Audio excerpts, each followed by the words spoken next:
You are part of a community now. You're part of a mindful couple community.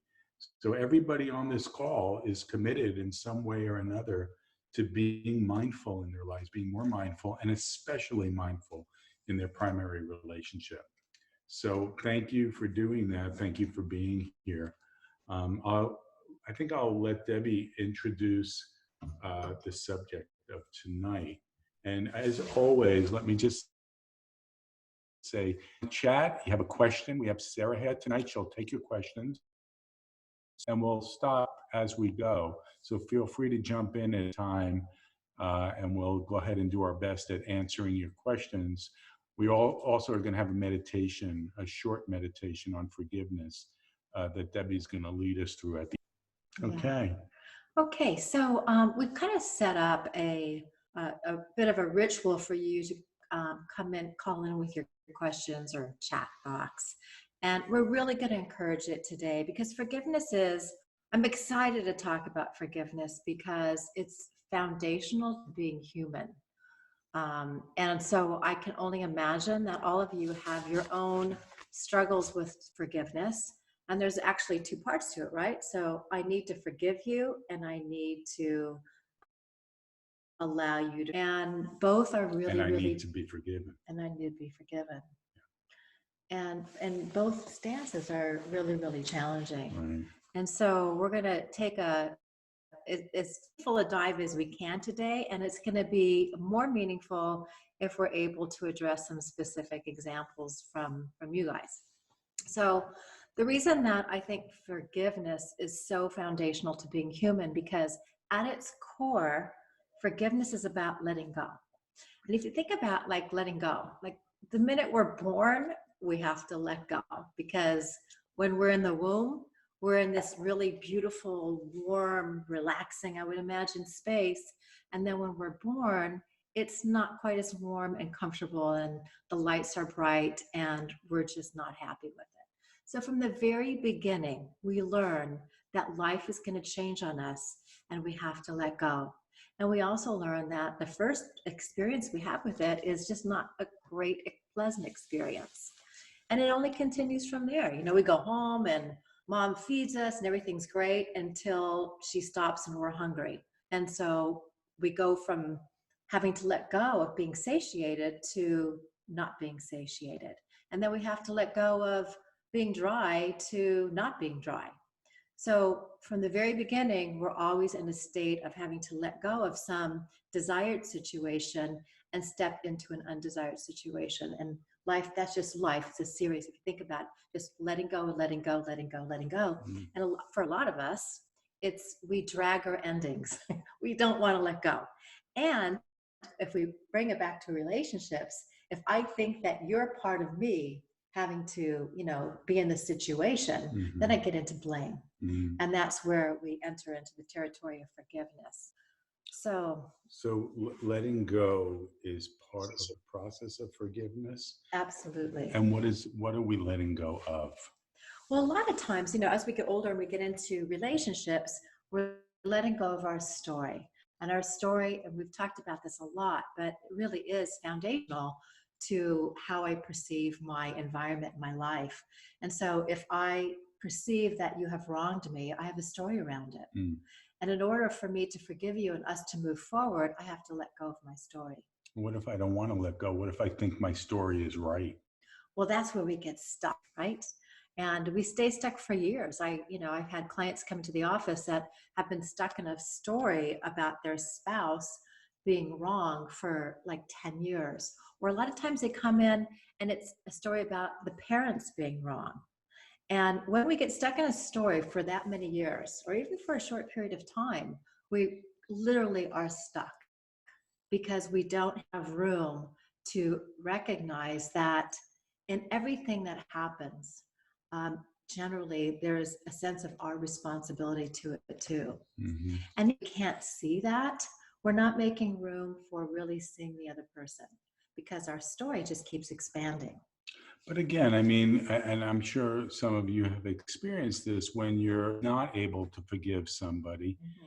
if you're able to contextualize it that way, it's usually because you don't feel like you can, you don't feel like you can let go, or you don't even feel that you should let go, that it's appropriate to let go. That's a So, big so some problem. people don't want to let go because they don't think they should. Why should they let go? They ask themselves. So what are some of the reasons people won't let go? Well, one of the big reasons is that we think that if we let go, we're saying it's okay. If I say it's okay that you had an affair, if I forgive you for having an affair, it's like saying having an affair was okay, and I'm not going to do that.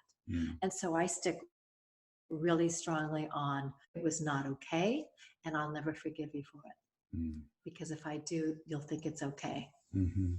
And So, so the so it's like letting you off the hook. it's like letting If you I off the forgive hook. you, I'm letting you off the hook somehow. Exactly. I'm I not see. going to do that. I see. And so these relationships, they get stuck in the muck. They get stuck in making the other person wrong. And so that's why tonight's conversation about forgiveness is such an important one, because without it, at least energetically, it's really hard for a couple to move on. And I say energetically because forgiveness doesn't necessarily have to be a conversation that the two of us have. Mhm. Forgiveness can happen in the minds of the person that wants to forgive or feels a need to forgive, Mm. because it could be something really small. I mean, we're forgiving all the time, but sometimes we're not in our hearts. Right. So you come home late, 3 weeks in a row, Mm-hmm. and on the surface it's okay. I say, but in my heart I don't. Mm-hmm. Mm-hmm. And so true forgiveness happens in the heart. Mm-hmm. Mm-hmm. So that would say to me also, and we've never really talked about this, but you can, Absolutely. yeah, yeah, Absolutely. yeah. I remember, I don't know if I told the story last time, but my dad, did I tell the story, Sarah? Stop me if I did. But my dad had a really troubled relationship with his father. And when I say troubled, it was just that he had no use for his dad on many levels. And his dad beat him up, and his dad didn't connect with him. And there was a lot of reasons to point to. But I would often ask my dad, I said, tell me something about your dad that you liked. And he said, I can't think of anything. And he says, you know what?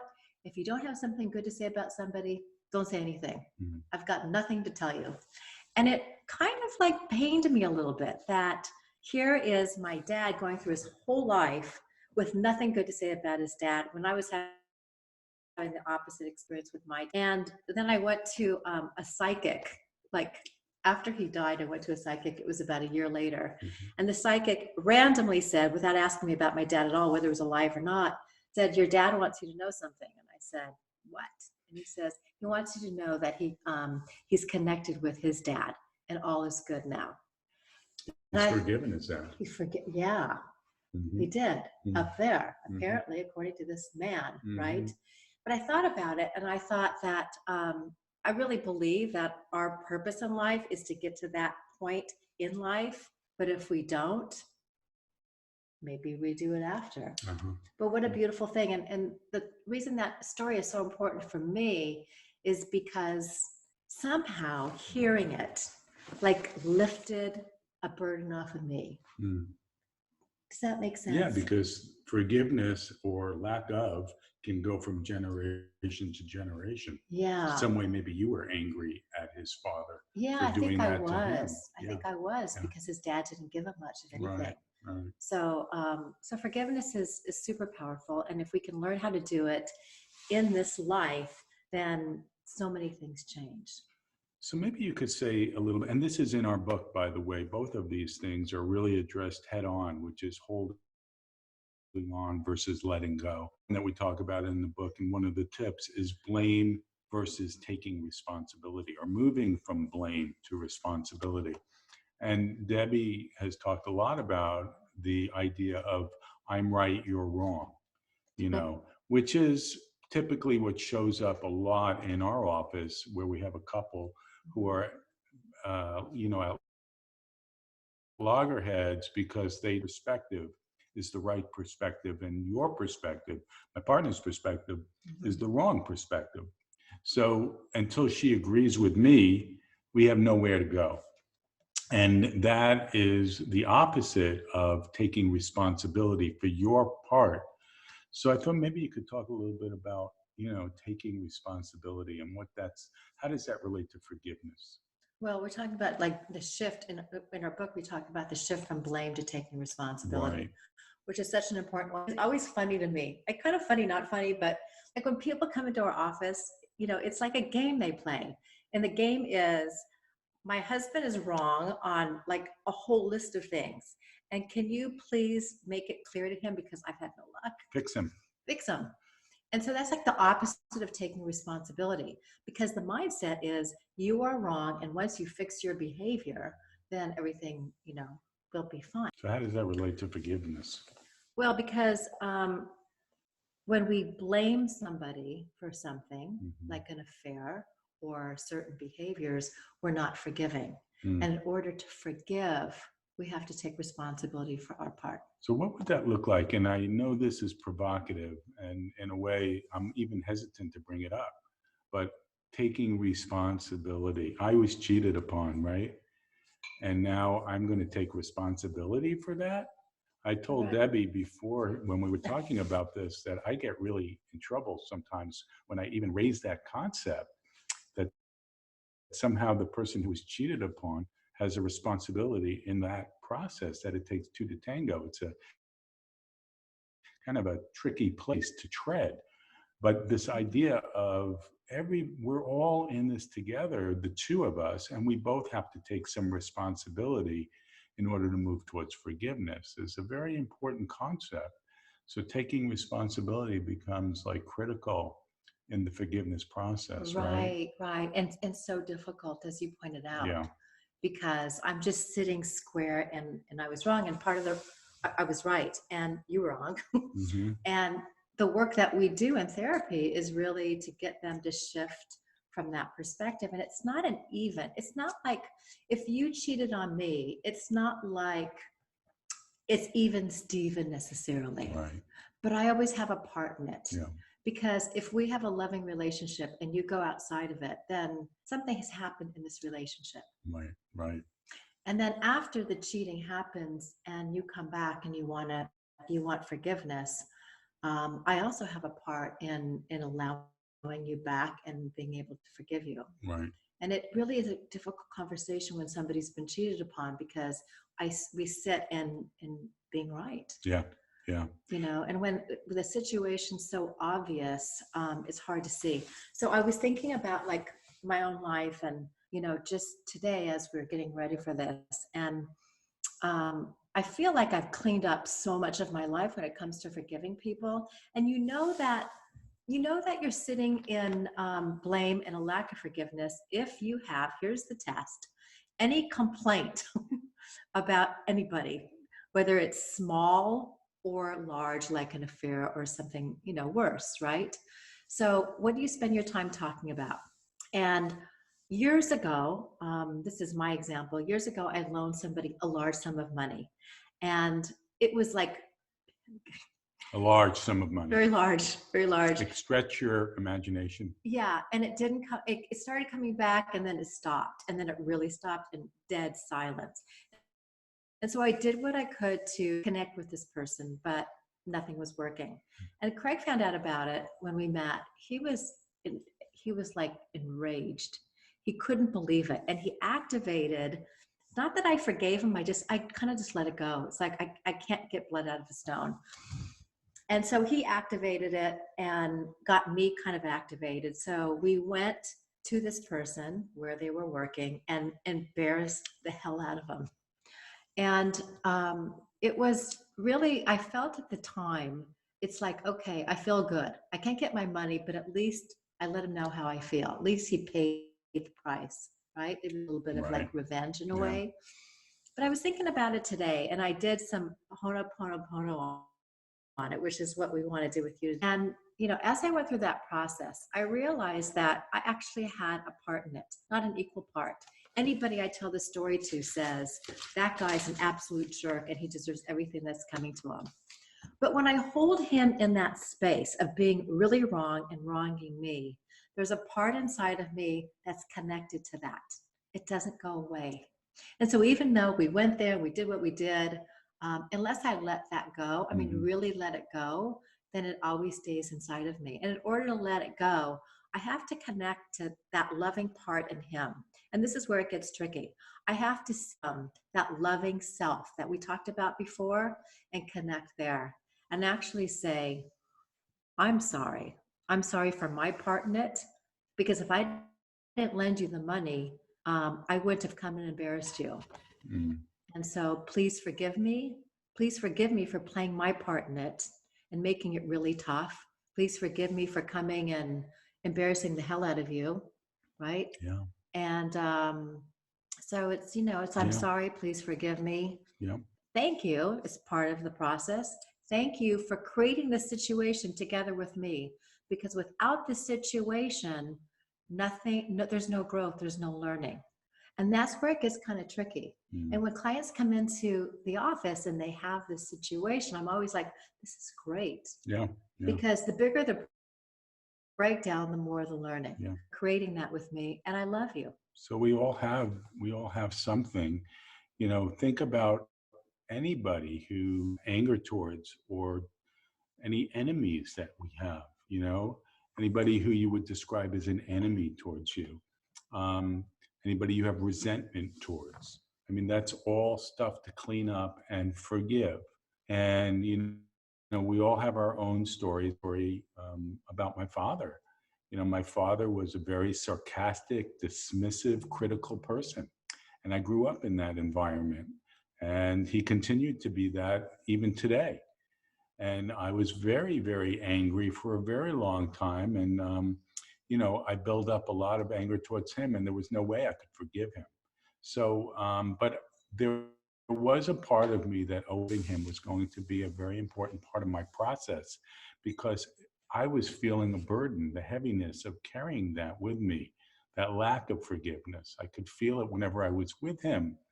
And it wasn't pleasant, and it created a tension in the relationship, Yeah, I think it created a tension in your relationship with him, but also in our relationship. Yeah. Because as Craig was talking about his dad, as he often would, whether he had to go visit him or do something for him, there was such like resentment Mm-hmm. and disregard Yeah. and judgment. Yeah. And so his energetic, his vibration went down like that. So we're up here, and then he goes down here with his dad. Yeah. And also, we didn't really, and we're not going to get into this part of it, but a lot of times the things that we're having a hard time forgiving are inside of us as well. So I also had a certain amount of judgmentalness and sarcasm, and, that I took in from him. And I couldn't let go of that either, because I couldn't forgive him. But I knew I had a choice, and I didn't like the way I was feeling. And Debbie reminds me of this often. We have a choice of how we respond. And with that, I decided to try to forgive him and let go of all my negativity that I felt towards him. And I worked hard at it. I did a lot of meditating, and I eventually started to reframe my negative ideas about him and try to bring in some more positive things that made more sense. Things like, he's doing the best he can, or he did the best he could, or things like he's on the same path that we're all on, struggling in the world, trying to be the best he can, do the best he can. So I would reframe, and I have to tell you that it shifted my entire relationship. The more I forgave him, the more he opened up. And I could feel that, and I could feel it in myself. And we have a very much better relationship today because of it. And so, I could see the power of letting go. Yeah, absolutely. And the reframing, I think, not to take credit, but I think I helped you with that reframe. Yeah, you did. And the reason I bring that up is because sometimes it's hard for us to reframe because we're so stuck in the story, right? And so having an outside person help us to reframe is really, really important and useful. And I remember, your dad calling, and to me, it was really easy to help you reframe, because to me, it was just adorable. Yeah. You get off the phone and say, God, I can't believe him. Well, He's so needy. And I said, he's adorable. Yeah. You're not adorable. He's adorable, sweetheart. Right. He's not adorable. He wants me to do this. He wants to do this. He's never satisfied. I know, but it's so cute. Look at him. Right. Yeah. And then you say, okay, it's a little cute. I get there eventually. Right. And so over time, he was able to really shift. Question. Did you have a question? Yeah, so we've got a question. How do you do the forgiveness and father keeps behaving the same way? Oh, great question. That's Because, a great question. you know, the more that My father? no, yeah. Jack. The more that he received your love, Yeah. the more he started to change. Mm. And so if they keep behaving the same way, it's in the beginning, right? There's no change. Yeah. But I would say the more you start changing, I would start looking for little changes in them. Mm-hmm. If I come home and I'm irritated, you're going to get irritated. It's just the way it goes. Be patient and just keep showing up with love. And I do believe that the shift from annoying to adorable is super, super useful with parents. And one thing we really haven't addressed, because we're trying to stay away somewhat from theology tonight, because listen, theology has written so much about forgiveness. You know, if you just think of Jesus Christ, I mean, Father, forgive them, for they know not what they do. I mean, the whole death of Christ is about forgiveness, right? So, you know, we're trying to stay somewhat away from theology, but from a big picture, forgiveness has nothing to do with the other person, in my opinion. It has to do with you, and recognizing the love that is inside of you, that is you, and your true nature, your true self, so that, you know, you are just stepping into who you are by allowing yourself to let go of any anger, resentment, or whatever the opposite of forgiveness is for you towards that person. You're doing it because that's who you are, not because it's who you're trying to get somewhere or feel better. It's who you are. Being in a state of forgiveness is a natural state. You know, human beings have been forgiving for millions of years. We've been forgiving. It's a part of who we are. We block ourselves off from that natural state. Yeah. When we're in a state of complaint or injustice with another person. Right. We just like cut off that flow. Right. Sarah, is there somebody that maybe would want to get on and talk about a particular situation? Anybody out there? Because we can, you know, when we talk about situations like this, it becomes a little bit theoretical. It does. And so it's always like more useful for all of you, if we have a specific situation to deal with. While we're waiting for you to come on, I want to talk to you very quickly about the process of forgiveness, okay? How do you forgive, okay? There's a couple of fairly concrete steps that are common sense to most people, but we don't really conceptualize them in a structured way. You have a question? Go ahead. I'm going to go ahead and unmute them. Okay. We'll get back to that. Hi. Who are you? Who are you? Who are you? You're out in Zoom land. So, Vila, did you want to go ahead and volunteer or have a question for Craig and Debbie? You scared her away. I'm sorry if I scared you away. Come back while we're waiting to see who pops up. Let me just. Who are you scaring? There she is. Hi. Oh, it's me. Hi, I'm sorry. I didn't realize I was connected, so I was really confused. We're waiting for someone else. Hello. Yeah, no, we're waiting for you. Good to know. We're on the same page Yay. now. So I had asked for examples, and I have one that I'd like to present in one that actually is I'm working on right now, which is forgiveness. Okay. And it has to do with a relationship that ended, but it ended in a very difficult in some way it has been very difficult for me to let go. So long story short, my partner at the time had I guess in order to move forward with me, like about getting married. I was already pregnant. Like we were getting our family started. We didn't know I was pregnant at the time, but he wanted to be absolutely sure with himself that he was okay and had let go of his very first girlfriend that he had years before, having even met me. She had broken up with him, and he'd told himself he would never love another girl, and that just needed to give her time to grow up. So when he met me and we had started our lives together, and we were looking at buying a home together, like all of the options started coming up for him. Hey. And it took about 3 weeks. During this time, he had told me his brother was he was getting deployed to Afghanistan. And so I said, why don't you spend, the weekends with your family? Like, it's okay. We can spend some time together later. And I didn't realize he wasn't spending weekends with his family. He was lying to me. He was spending weekends with her to try to sort out his feelings. Wow. And to a park and told me that he didn't want to live with his doubt that what if that had worked out, that they'd seen each other, they'd spent a lot of time together, and they had decided to give friendship another shot. And 3 months after that, I lost our baby. I miscarried. It was an extremely painful time of my life. And I struggle with forgiving something like that because I feel that it's so hard for me. Like, we weren't arguing, we weren't fighting. Like, there was nothing that I can still see as a pin of something that I could take responsibility for. It's something that I still feel I need to do to kind of close that chapter in my life, heal from it, move forward from it.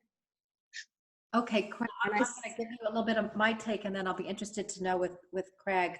As I listen to you, first of all, I'm so sorry that you've had to go through that. And I've seen similar situations, where people are in relationships and then all of a sudden, seemingly out of the blue, it ends. And usually ends because there's something in somebody's past that they're chasing after.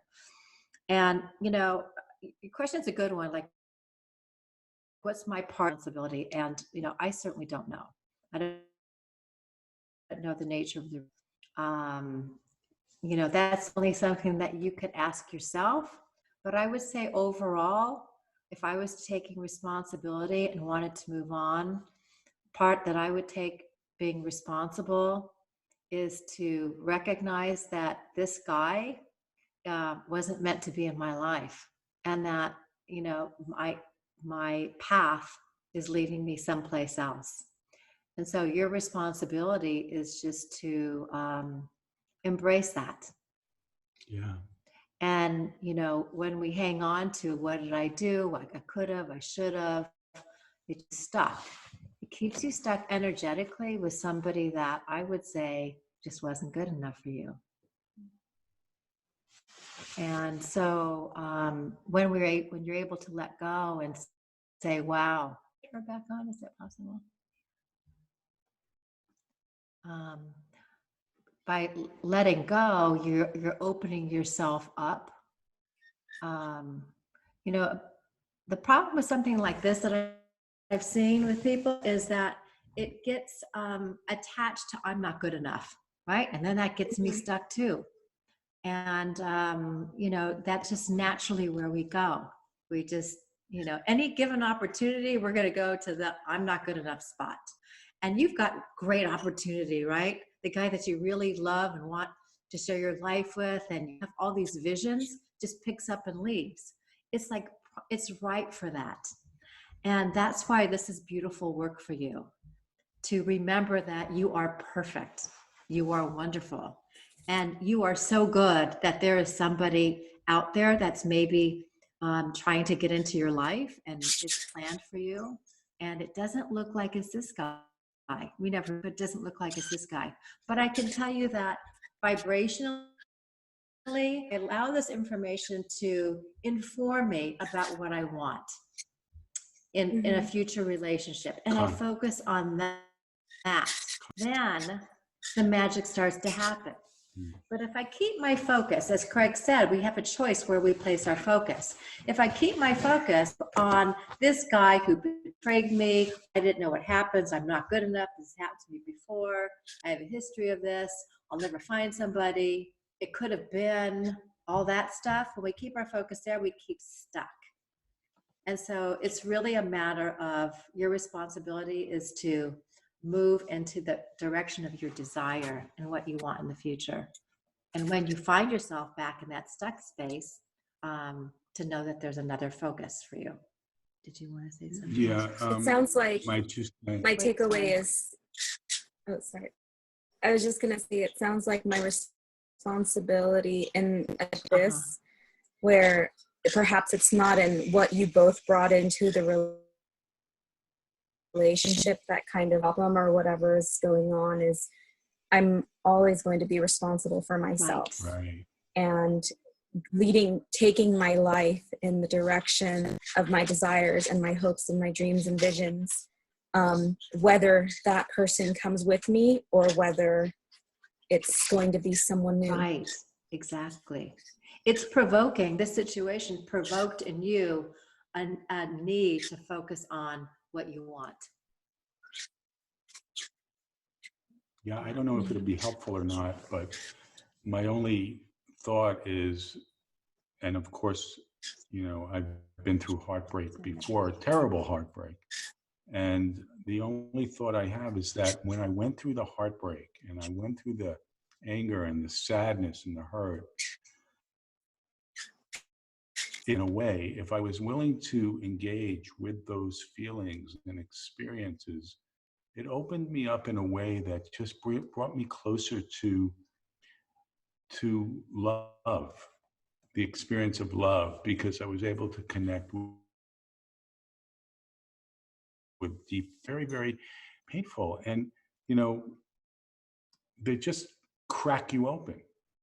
And when you crack open and you feel the depth of how deeply we can feel, whether it's pain or love or sadness or joy, there's an aliveness in that has to do with being present with those emotions and then those feelings. So as painful as they are sometimes, encourage people to explore and take a deep dive in the suffering and the sadness, which we often have to do whether we like it or not. We do that anyhow, right? We do it anyway. But some people will avoid it and push it away and go into sort of denial. Well, then they'll self-medicate. Or self-medicate. But what I like to suggest is feel the hurt, feel the pain. And so I like necessarily your responsibility, but it is your choice how you respond.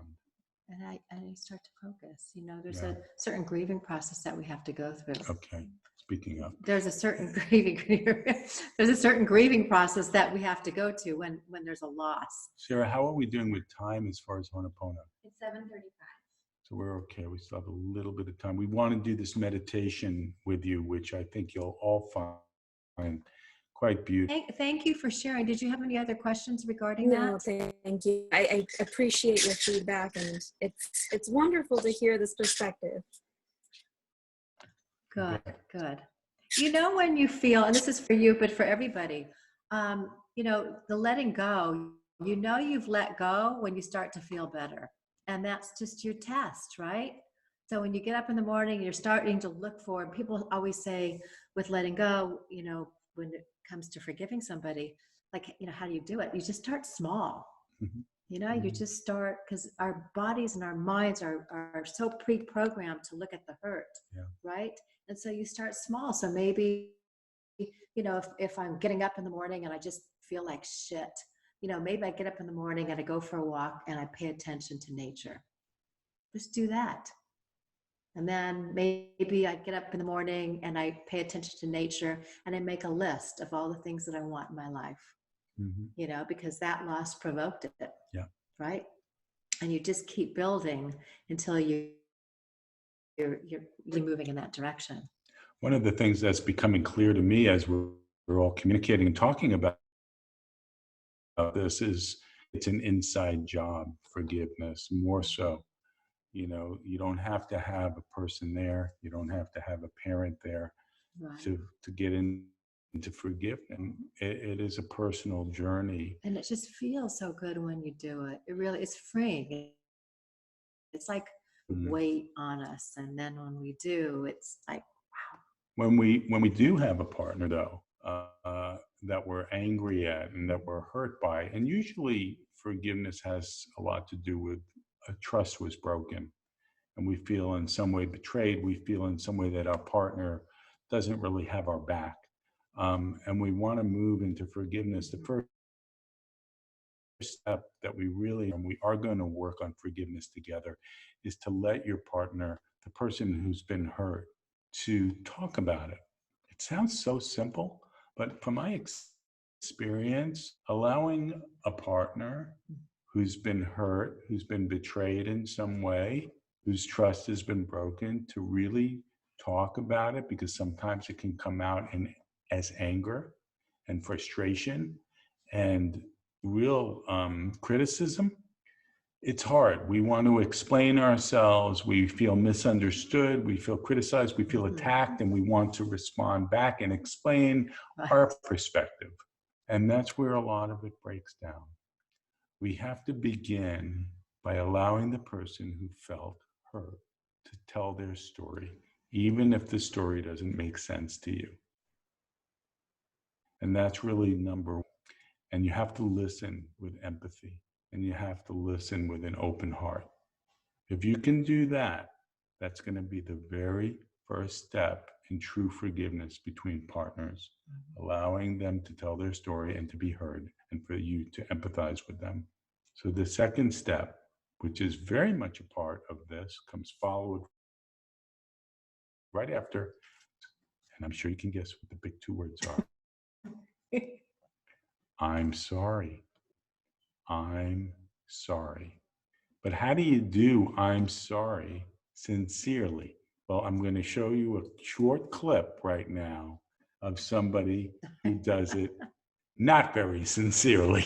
While I'm pulling that clip up, we did have a question come in. okay. What if they don't want to tell their story because they don't want to hurt you? Oh, that's a good one, especially when it's an infidelity. Yeah. For a second. It was just Hang a on. question. Just a question. Okay. So, Yeah. So go ahead. Go ahead. Let's go ahead and show the clip and then answer the Okay. question. So we are going to, oh, Kristen. Okay. Okay, so we're going to show a quick short film. If you don't have your video on, that's fine. You'll still be able to hear it. But for those of you on video, I'm going to go ahead and share the screen so that you can see the clip that we're about to play. So I just want to say something about this.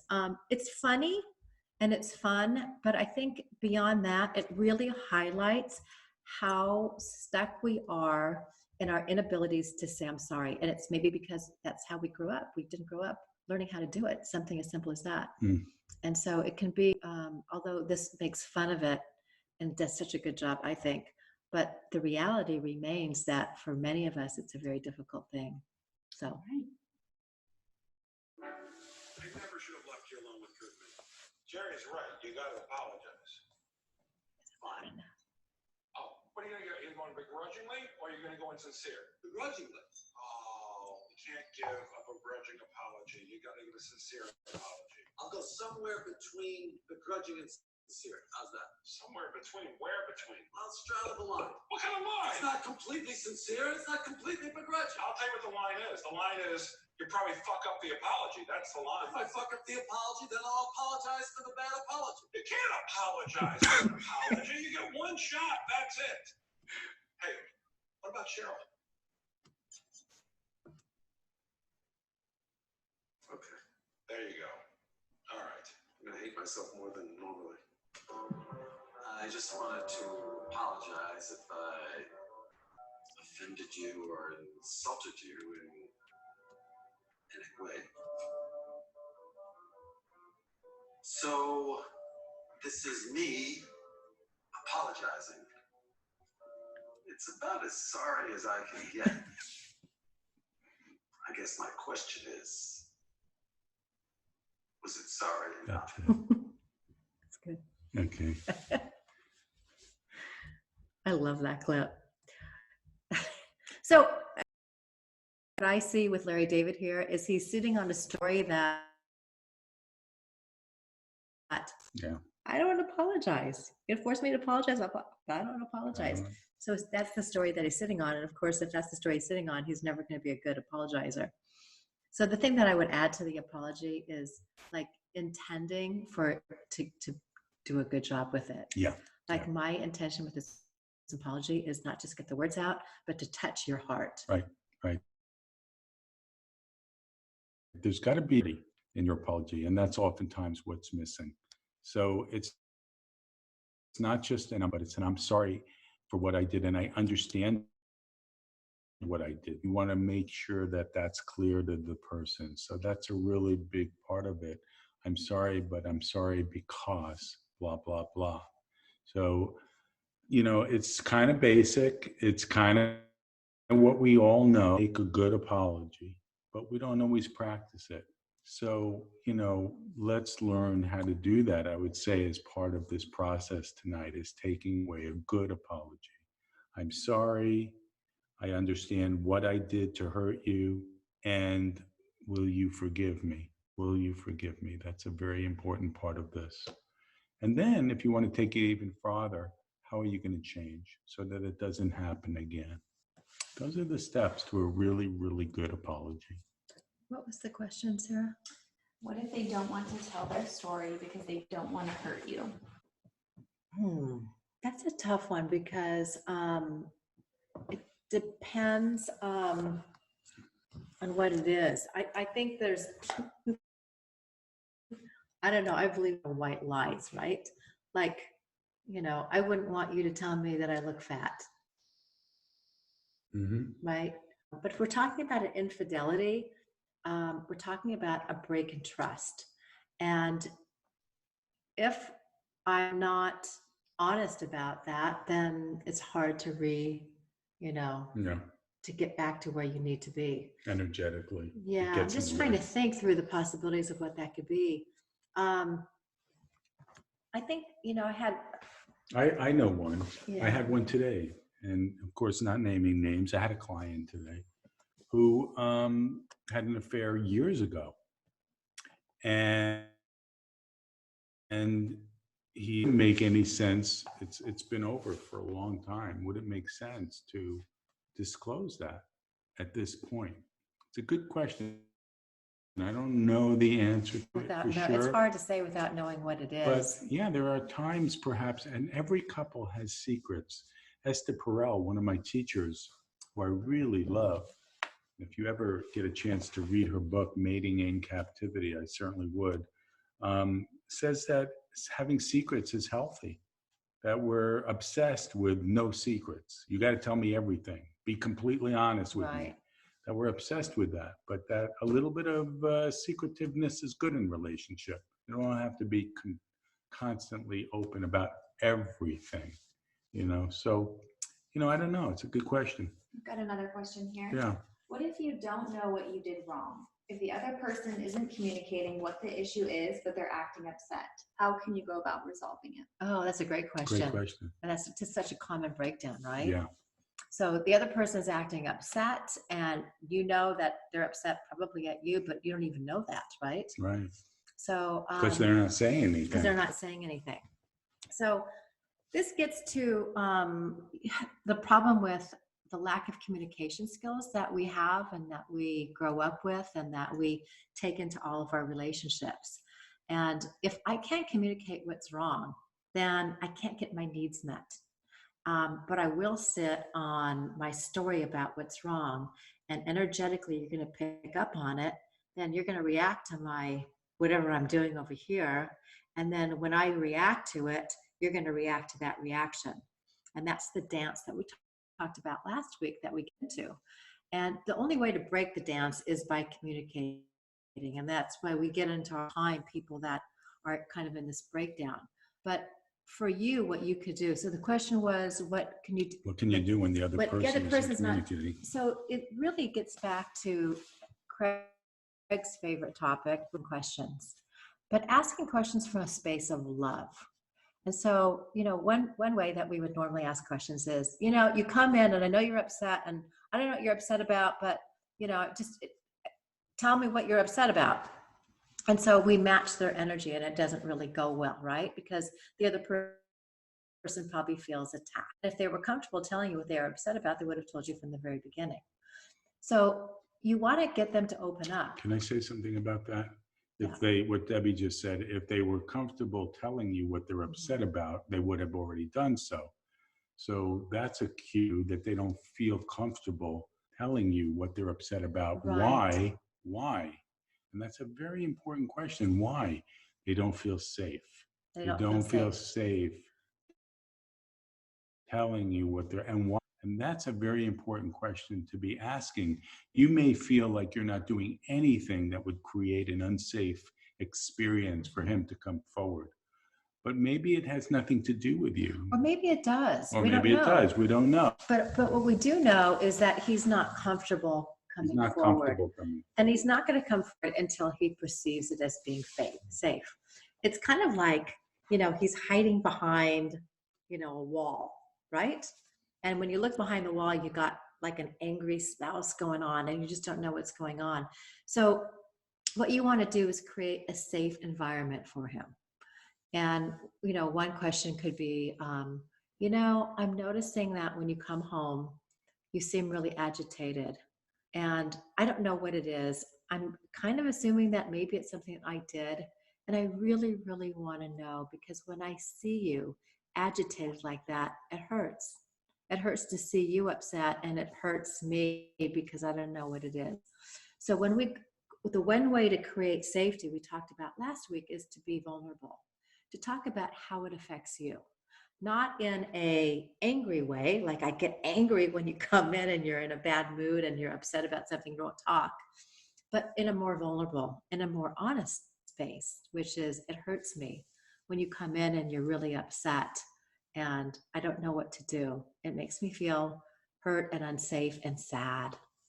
And I'm wondering if you would feel comfortable enough to talk about what's going on because I care. And when he does start talking about it, because he will if you approach him that way, you want to create a space for him, a safe space for him to elaborate on it. So if he says a short sentence, let's say, I'm really upset you did this. You don't want to jump in and defend your position or defend yourself. You want to ask him a very important question, which when Debbie and I talk about important questions, we have two very important questions. One we already talked about, which is, I'm sorry, and will you? The other one tonight is there more? So when he's talking and he pauses and you've opened up the space for him, don't jump in. Ask, is there more? And I guarantee there'll be more. It's so powerful to hear that, to be on the receiving end of it, because we never are. Yeah. And so, yeah, those are your magic words, and they really are magic. So I would say, get him to open up. When he does, I would mirror back. I would say, so what I hear you saying is this. Okay, that makes sense. And is there more? Try not and to it's get... very different. It's very different than, is there anything else? Because that's a yes or no. It's like write this down. Is there more? Yeah. And when you do that with sincerity, it's like hug and kiss. So yeah, I have time for you. I have space for you. I care about what's going on with you. I'm curious. I really want to hear about it. Yeah, from a place of love, not from a place of defensiveness. He's scared.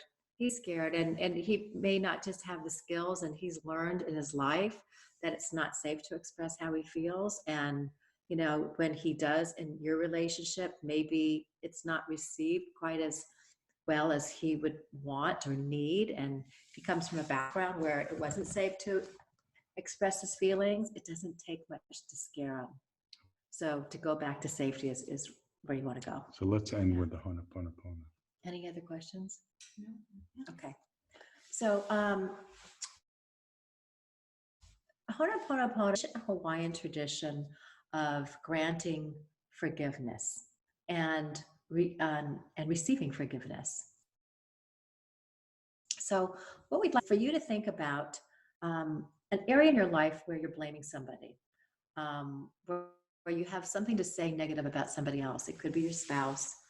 It doesn't really make a difference. And this is going to be an inward journey. So you can have, even if you're sitting next to your spouse, you can use them. Okay. So think about somebody in your life, maybe your partner, a parent, a child, anything that you're harboring a negative emotion on, and that letting go of it and forgiving them would be really helpful. And we're going to play this song. It's the song of Hona, 4 lines to it. And the first one is, I'm sorry. I'm sorry that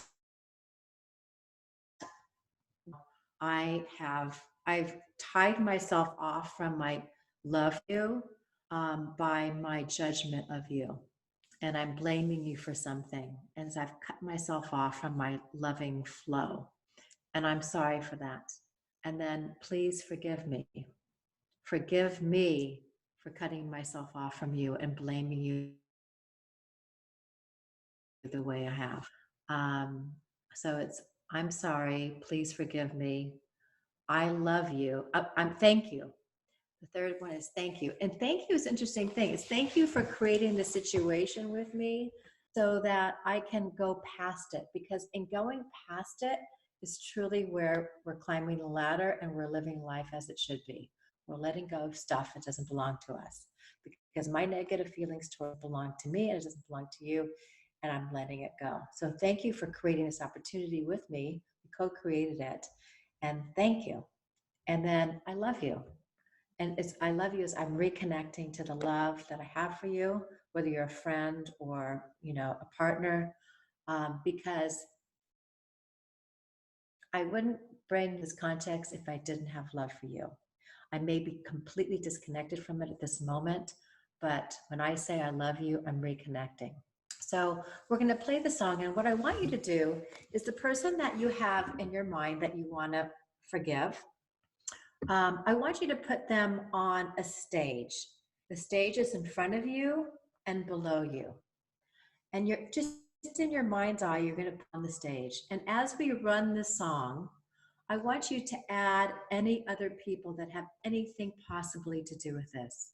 So if it's and maybe it's the sibling, and maybe it has to do with your husband, and main actors, the child, there's all these other people that you can put on. And as we play it, just keep adding people that in your mind's eye may have said it. And just relax and connect to the words and to the energy of letting go and reconnecting to love. And I would say, think of your person and go ahead and close your eyes if you're comfortable doing so.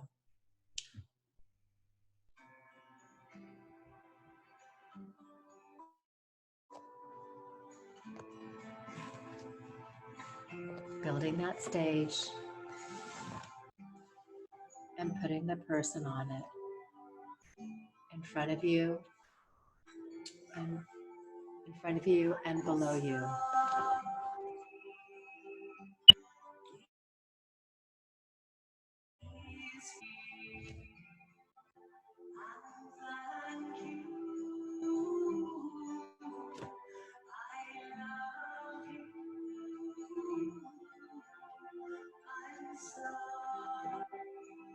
Feel your heart open.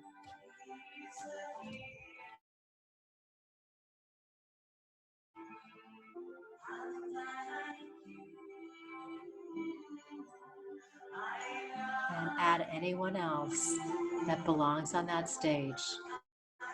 Add them now.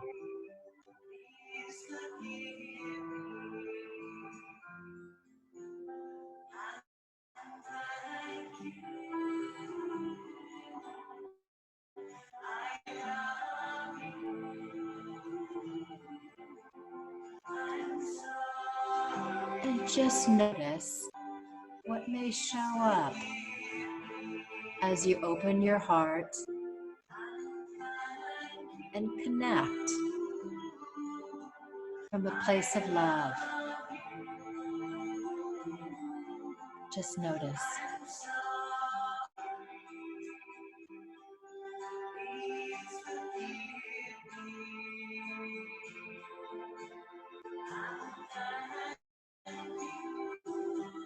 Whatever shows up, just embrace it.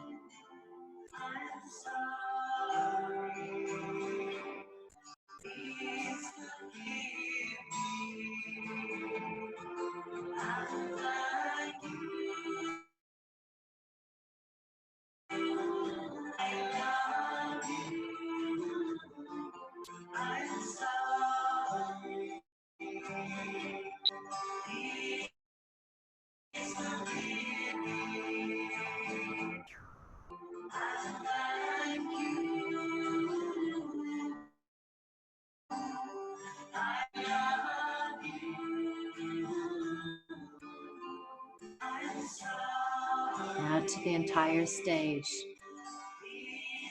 Open your heart.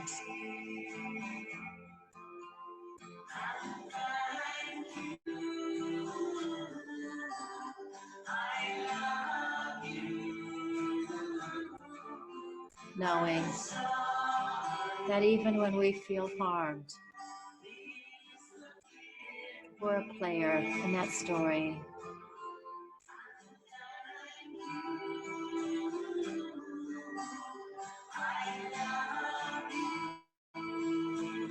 As we acknowledge that part, we can release it.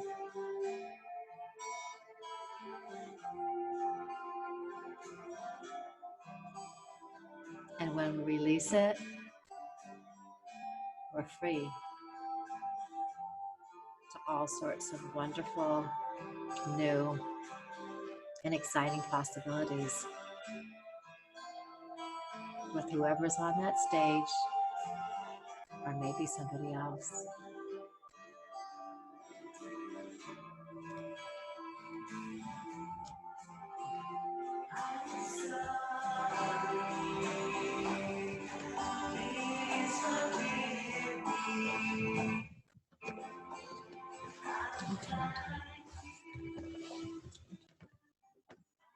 It's 8 o'clock.